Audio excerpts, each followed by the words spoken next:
ఓం శ్రీ గురుభ్యో నమః. శ్రీ మహాగణాధిపతయే నమః. దేవప్రసమేక్షలు స్వాగతం. తులారాశి. ఈ తులారాశిలో చిత్త నక్షత్రం 3, 4 పాదాలు, స్వాతి నక్షత్రం 4 పాదాలు, వైశాఖ నక్షత్రం 1, 2, 3 పాదాలు ఉంటాయి. మీ అందరికీ 2026 సంవత్సరం జూలై నెల 16 నుంచి 37 వరకు ఎలా ఉంటుందో చూద్దాం. మిత్రులకి 2 ముఖ్యమైన సూచనలు. ఈ నెల 15వ తారీఖు నుంచి వారాహి నవరాత్రులు జరుగుతున్నాయి. 23వ తారీఖు దాకా ప్రతిరోజు ప్రత్యక్ష ప్రసారం జరుగుతోంది. వారాహి హోమంతో పాటుగా చండీ హోమం కూడా జరుగుతోంది. అమ్మవారి దర్శనం చేసుకోండి, అమ్మ అనుగ్రహం పొందండి. అలాగే నెలకి 2 సార్లు జరిగేటువంటి నవగ్రహ నక్షత్ర పరిహార హోమాలు ఈ నెలలో 18వ తారీఖు ఉదయం జరుగుతాయి. వారాహి హోమం అయిన తర్వాత డైటల్ కాస్ట్ అవుతుంది, చూడండి. ఈ 15 రోజులు మీకు ఎలా ఉంటుందో చూద్దాం. Knight of swords, 6 of cups card తీసుకున్నాం. Queen of wands. ఎవరితో గొడవ పడద్దు, ఎవరితో వాదన పెట్టుకోవద్దు. విమర్శించేవాళ్ళు, వెనుకోడు పొడిచేవాళ్ళు మీ ముందు డైరెక్ట్గానే అంటూ ఉంటారు. బయటికి దొరకకుండా డబల్ మీనింగ్తో మాట్లాడతారు, మీకు అర్థం కాదు. మీ చేతే మీ ఇన్ఫర్మేషన్ చెప్పించే ప్రయత్నం చేస్తారు. మీ లోటుపాట్లు మీ చేత చెప్పించే ప్రయత్నం చేస్తారు. అదే సమయంలో దూరమైన దగ్గర నటిస్తూ ఉంటారు. ఆ దూరమైన దగ్గర అవుతున్నారు అనేటువంటి ఆ భావంలో మీరు మనసుకి ఎక్కువగా మాట్లాడతారు. సింపుల్గా చెప్పాలంటే అతిగా మాట్లాడద్దు, మౌనాన్ని ఆశ్రయించండి. మీ లిమిట్ దాటి మీరు పోకుండా ఉండడం మీకు ముఖ్యమైన ఉత్తమమైనటువంటి సూచన. ఎవరిని గుడికానం ముందు ఆరోగ్య విషయంలో జాగ్రత్తగా చూసుకోండి. నరఘోష, నరదృష్టి ఎక్కువగా ఉంటాయి. కొంచెం జాగ్రత్తగా ఆరోగ్యాన్ని కాపాడుకోండి, గౌరవాన్ని కాపాడుకోండి. మీ పాస్ట్, ప్రజెంట్, ఫ్యూచర్. మీ past 5 of cups, present justice, future wheel of fortune. మీ పాస్ట్లో తెలియని ఒక నిరాశ, నిస్పృహ, నిర్లిప్తత, ఉన్నదానికి తృప్తి పడలేకపోవడం, లేని దాన్ని విచారించడం, ఈ రకమైన కొంత అసంతృప్తి. ప్రస్తుతానికి వస్తే మీ న్యాయంగా మీకు వచ్చేది వస్తుంది. కానీ ప్రతి సందర్భంలో కూడా మనం సూటిగా మాట్లాడటం, ఉన్నదని మాట్లాడటం అనేటువంటిది అంత సరైన విధానం కాదు. ప్రస్తుత లోకంగా కాలమాన పరిస్థితిని బట్టి సూటిగా ఉండడం మంచిదే, కానీ మరీ టూ స్ట్రైట్ ఫార్వర్డ్ ఉండదు. ఇది ముఖ్యమైన సూచన. ఫ్యూచర్ కార్డులో వీల్ ఆఫ్ ఫార్చ్యూన్ బాగుంది. ప్రస్తుతం జస్టిస్కి వచ్చేసరికి మీరు ఆచితూచి మాట్లాడండి, లిమిట్ దాటి మాట్లాడద్దు. ఎంతవరకు మాట్లాడాలో అంతవరకే మాట్లాడండి. అనవసరంగా ఎవరితో వాదనలు పెట్టుకోవద్దు. మీ లోపం ఎత్తిపెట్టి ఎవరు చూపిస్తే ఓకే, నేను కరెక్షన్ చేసుకుంటానని చెప్పండి. మీరు ఎవరి లోపం ఎత్తి చూపించద్దు, పట్టించుకోవద్దు. ఎవరిని చెప్పాలంటే సింపుల్గా. కుటుంబపరంగా సామాజికంగా ఎలా ఉంటుంది? కుటుంబపరంగా పేజ్ ఆఫ్ పెంటికల్స్, సామాజికంగా స్ట్రెంగ్త్. మీకు ఇది చెప్తుంది. కుటుంబంలో ఎటువంటి ఇబ్బంది ఏముండదు. కుటుంబంలో అందరితో రిలేషన్స్ బాగానే ఉంటాయి. ఫైనాన్షియల్గా గ్రోత్ ఉంటుంది, అన్నీ బాగుంటాయి, ప్రశాంతంగా ఉంటుంది. సామాజికంగా మనస్సుని అదుపు చేసుకుని ఉండాలి. పరిస్థితుల్ని బలవంతంగా కంట్రోల్ చేయగలుగుతారు. కానీ ఒక లిమిట్ దాటిపోతే చిరాకు వస్తూ ఉంటుంది, వాదన దిగే అవకాశం ఉంటుంది. ఎవరితో వాదన పెట్టుకోవద్దు. ఫోర్స్ఫుల్గా మిమ్మల్ని మీరు కంట్రోల్ చేసుకోండి, ఎదుటి కంట్రోల్ చేసే ప్రయత్నం చేయండి. ఉద్యోగం చేసే వాళ్ళకి ఎలా ఉంటుంది? 7 ఆఫ్ పెంటికల్స్. ఇంకొక ఉద్యోగం లేని వాళ్ళ పరిస్థితి ఏంటి? Knight of pentacles. ఉద్యోగంలో ఉన్న వాళ్ళకి మీకు కొండంత వెలకని పెట్టినట్టుగా ఉంటుంది. మీకు ప్రాజెక్ట్ మెయింటెనెన్స్లో ప్రాజెక్ట్ ఉండడం కానీ, అయిపోయిన పని మళ్ళీ ఇంకోసారి చెక్ చేయడం. మీకు ఆడిటింగ్ చూడండి, ఎప్పుడో 3 ఏళ్ళ క్రితం ఖర్చు పెట్టింది కాబట్టి మళ్ళీ రీఆడిటింగ్ అంటే ఆ బిల్స్ అన్నీ తీసి చూడడం అంతా ఇలా కొండంత వెలకని పెట్టి వ్యవహారంలాగా ఉంటుంది. కానీ నడిచిపోతున్న ఇబ్బంది ఏమి ఉండదు.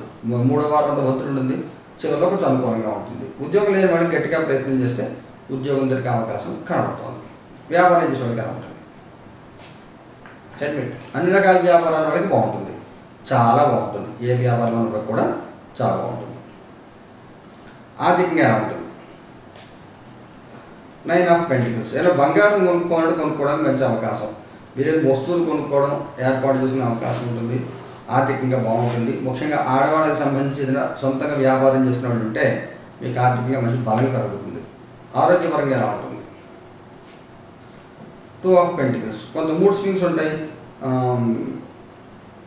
హెల్త్ కూడా అప్ అండ్ డౌన్స్ ఉంటుంది. ఎడంకాలు, మోకాలు, చీలమండలి దెబ్బలు తగిలే అవకాశం ఉంటుంది. కొంచెం జాగ్రత్తగా చూసుకోండి, పడి దెబ్బలు తగ్గించుకునే అవకాశం ఉంటుంది. ఇది ముఖ్యమైన సంఘటన జరుగుతుందా? 10 ఆఫ్ వ్యాండ్స్. మితిమీరి ఒత్తిడి, సక్సెస్ వస్తుంది, కానీ ఎందుకు కష్టపడుతున్నారు, ఎవరి కోసం కష్టపడుతున్నారు తెలియని ఒక అయోమయానికి గురవుతూ ఉంటారు. కష్టం శ్రమ ఎక్కువ, ఫలితం తక్కువ. మీకోసం న్యాయంగా మీరు కష్టపడితే ఓకే, జనం కోసం కష్టపడి ఆ మెప్పుకోలు లేక ఇబ్బంది పడుతూ ఉంటారు. మీ సెల్ఫ్ కొద్దిగా సాటిస్ఫాక్షన్ కోసం పనిచేయడం తప్ప గుర్తింపు గౌరవం తక్కువగా ఉంటాయి. మగవారి ప్రత్యేకమైన సూచన ఏమైనా ఉందా? హీరోఫెంట్. ఆడవారి ప్రత్యేకమైన సూచన ఏమైనా ఉందా? 2 ఆఫ్ కప్స్, వైవాహిక జీవితం ఎలా ఉంటుంది? సన్, సంతానపరంగా ఎలా ఉంటుంది? ఏస్ ఆఫ్ వ్యాండ్స్, విద్యార్థుల పిల్లలకి ఎలా ఉంటుంది? 4 ఆఫ్ పెంటికల్స్, మగవారు చాలా బాగుంటుంది, గుర్తింపు గౌరవం వస్తాయి. 20వ తారీఖు తర్వాత మంచి అనుకూల వాతావరణం ఉంటుంది. సౌమ్యులు, మంచివాళ్ళు, తెలివైన గుర్తింపు వస్తుంది. ఆడవారికి సంబంధించి సహాయం చేస్తూ నటిస్తూ మేము నుంచి వాళ్ళు ఏదో ఆశిస్తూ ఉంటారు. గివ్ అండ్ టేక్ పాలసీలా ఉండదు. మా ఇంటికి వస్తే ఏం తెస్తాం, మీ ఇంటికి వస్తే ఏం పెడతాం. Conditional support. మీరు చేసే ప్రతి పని గమనిస్తారు. మీకు మొట్టమొదటి చెప్పాను కదా, మీ చేత మాట్లాడించే ప్రయత్నం చేస్తారు, విడిపోయిన మళ్ళీ కలిసి మీ ఇన్ఫర్మేషన్ తీసుకునే ప్రయత్నం చేస్తారని చెప్పారు కదా, అది కనబడుతుంది. అందులో మౌనాన్ని ఆశ్రయించండి, అనవసరంగా ఎవరితో మాట్లాడండి. వైవాహిక జీవితం బాగానే ఉంటుంది, పర్వాలేదు. ఎవరికైనా వైవాహిక జీవితంలో ఇబ్బందులు ఉన్నట్లయితే పెద్దవాళ్ళు కలగజేసుకుని దాన్ని సర్దిద్దే ప్రయత్నం చేస్తారు. ఏమైనా ఇబ్బందులు తొలగిపోతే 19 తర్వాత వైవాహిక జీవితంలో అనుకూలంగా కనబడుతుంది. సంతానం కూడా మంచి వృద్ధి కలుగుతుంది, అకస్మాత్తుగా లాభాలు కలుగుతాయి, వృత్తి ఉద్యోగ వ్యాపార లాభాలు కలుగుతాయి, మంచి లాభాలు కలుగుతాయి. విద్యార్థుల పిల్లలు బిజీగా ఉంటారు. వేరే ఊళ్ళు వెళ్ళి చదువుకోవడాలు, వేరే దేశం వెళ్ళడాలు, ఇలాంటివి, వేరే ఊళ్ళో ఉద్యోగాలు రావడాలు, పెళ్లి సంబంధం సెటిల్ అవ్వడం, ఇలాంటివన్నీ కూడా జరుగుతాయి. బిజీగా ఉంటారు, అసలు ఖాళీగా ఉండరు. నక్షత్రాల వారికి తెలుసుకుంటే చిత్తముండాలు పాత్ర వాళ్ళకి రావట్లేదు. 6 ఆఫ్ కప్స్, స్వాతి వాళ్ళకి రావట్లేదు. స్టార్, విశాఖ 1, 2, 3 పాదాల వాళ్ళకి రావట్లేదు. 10 ఆఫ్ సోర్స్, చిత్త నక్షత్రం వాళ్ళు మీరు వాస్తవంలో జీవించాలి. భ్రాంతులకు పోవద్దు, ఎవరితో పోల్చుకోవద్దు, ఇలా చేయాలి అలా చేయాలి అనుకోవద్దు. ఉన్న దాంట్లో తృప్తి ఉండాలి.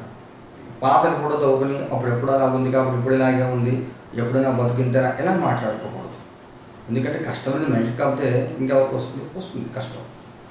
జీవులు, మిగతా జీవులు కష్టం వస్తున్నప్పుడు కష్టం గుర్తుపెట్టుకోవు, అనుభవిస్తాయి. మనిషి పాత తవ్వుకొని గతం తలుచుకొని ఇంకా ఎక్కువ కష్టపడుతూ ఉంటాడు. కష్టాన్ని గుర్తించలేదు అనే ఫీలింగ్ ప్రతి వాళ్ళు ఉంటారు. ఈ సమయంలో మీరు ఎలా ఉంటారు? అలా కాకుండా ఎవరిని పడుచుకోవద్దు. మీకు వచ్చేది అడవిలో పడుకొని మీకు వస్తుంది, న్యాయంగా మీకు వచ్చేది వస్తుంది. కష్టపడినా కష్టపడబడినా కానీ పని చేయాలి. ఉద్యోగం పురుష లక్షణం అంటారు. ఈ స్వాతి నక్షత్రం వాళ్ళు మీకోసం మీరు జీవించడం మీరు నేర్చుకోవాలి. అనవసరంగా ఎవరితోనూ అనవసర మాటలు మాట్లాడడం, అనవసరం పనులు చేయడం, మీ పద్ధతులు పక్క వాళ్ళకి పని చేయడం, ఈ పనులు కాకుండా మీకోసం మీరు జీవించాలి. స్వార్థం నేర్చుకోవాలి. 17, 18 తారీఖుల్లో కొంత అవమానకర సంఘటన జరిగే అవకాశం ఉంటుంది. లూజ్ టాక్ చేయొద్దు. విశాఖ నక్షత్రం వాళ్ళకి రీస్టార్ట్ ఉంటుంది. ఆలోచనలో కొన్ని కొత్తతనం వస్తూ ఉంటుంది. జీవనగమంలో కొన్ని మార్పులు వస్తూ ఉంటాయి. అనుకూల వాతావరణం ఏర్పడుతూ ఉంటుంది. క్రమంగా మీరు స్థిరపడుతూ ఉంటారు జీవితంలో. పరిహారం ఏం చేయాలి? చిత్తవాడు ఏం చేయాలి?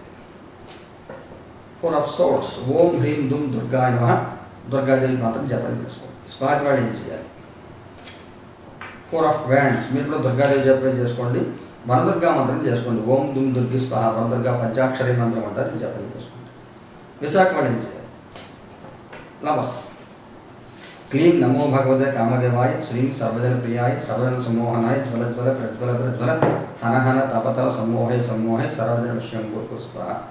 లోకవశ్యకర మన్మథ కామరాజు మంత్రం నా ఛానల్ వెతికి మీకు దొరుకుతుంది. ఎలా చేయాలంతా మన దేవప్రసన్న ఛానల్లో ఈ మంత్రం జపం చేసుకోండి, హోమం చేసుకోండి, బాగుంటుంది. ఇవన్నీ కూడా 17 తారీఖు జరుగుతుంది. లేట్ టెలికాస్ట్ వస్తుంది, చూడండి. శుభం.